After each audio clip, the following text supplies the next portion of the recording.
মালদ্বীপ অনেকের জন্য হানিমুন ডেস্টিনেশন, আবার অনেকের জন্য স্বপ্নের দেশ। আমাদের জন্য দিনটি প্রথম ইন্টারন্যাশনাল ট্যুর। এয়ারপোর্টের উদ্দেশ্যে রওনা হয়েই সিকিউরিটি চেক ইন করে তারপর বোর্ডিং পাস নিয়ে ইমিগ্রেশনে দাঁড়াতে হবে। ইমিগ্রেশন ঠিকঠাক পার হলে দ্রুত আরেকটি চেক ইন পার হয়ে বোর্ডিংয়ে চলে যেতে হবে। যদি হাতে কিছুটা সময় থাকে, আপনার লাউঞ্জে অ্যাক্সেস থাকে, তাহলে আপনি লাউঞ্জের সময়টা পার করতে পারেন। তবে বোর্ডিংয়ের 45 মিনিটস আগে চলে যাওয়াই ভালো, নাহলে আপনি লাউঞ্জে বিজি আর ফ্লাইট আপনাকে রেখে উধাও হয়ে যাবে। জোকস অ্যাপার্ট, যেহেতু আমরা ট্রানজিট নিয়েছিলাম, সো ট্রানজিটে আমরা প্রথম দিন শ্রীলঙ্কায় পৌঁছি। ফ্লাইট আর 1 ঘন্টা ট্রানজিট, সো দ্রুতই সময় কেটে যায়। পরবর্তী প্রসেস করে আমরা আবার উঠে যাই মালদ্বীপের উদ্দেশ্যে পরের ফ্লাইটে। 1 ঘন্টা সময়েই পৌঁছে যায় মালদ্বীপ। শ্রীলঙ্কার ফ্লাইটে যেহেতু 3 ঘন্টার ফ্লাইট ছিল এবং ওখানে লাঞ্চ টাইম ছিল, সো আমাদের ফ্লাইট শুরু হওয়ার কিছুক্ষণের মধ্যেই আমাদের লাঞ্চ প্রোভাইড করা হয় শ্রীলঙ্কান এয়ারলাইন্সের শ্রীলঙ্কার লাঞ্চ। এবং মালদ্বীপের ফ্লাইটটা যেহেতু খুব ছোট ছিল, ওখানে আমাদের একটি স্ন্যাক্স টাইপের দেওয়া হয় এবং স্ন্যাক্সটা ভালোই ছিল। মালদ্বীপের এয়ারপোর্টটা খুব সুন্দর, নেমে চারপাশে সমুদ্র। সো আমরা নেমে আমাদের এয়ারপোর্টে ওয়েট করতে থাকি যে আমাদের যেখানে বুকিং দিয়েছিলাম হোটেলে তারা আসবে।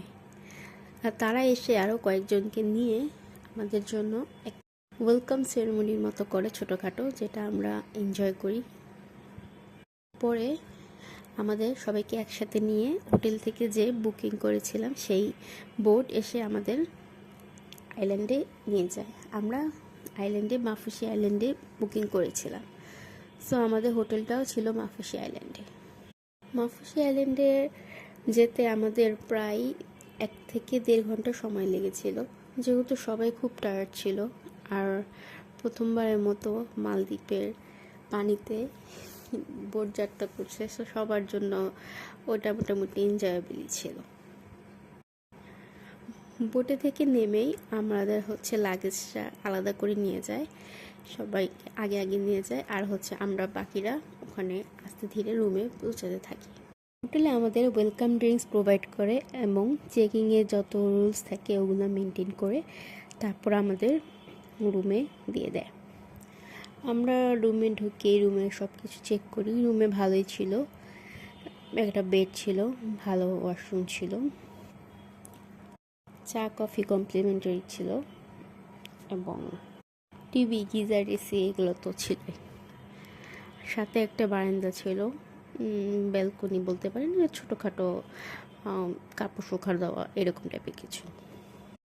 রুমে চেকিং করে আমরা তার কিছুক্ষণের মধ্যে বাইরে বের হয়েছি রাতের মাফুসিটাকে দেখার জন্য, যে আসলে আশেপাশে রাতে মাফুসিটা কেমন লাগে, তাদের লাইফটা কেমন। সো আশেপাশে বোট এলাকায় ঘুরে কতক্ষণ দেখি আমরা যে আলোতে মাফুসি কেমন আছে।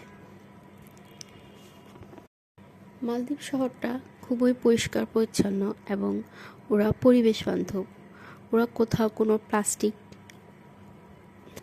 ব্যবহার করে না, ওদের দেশে প্লাস্টিক ব্যান বলতে পারেন। আর ওরা কোথাও কোনো পলি ব্যাগও ইউজ করে না।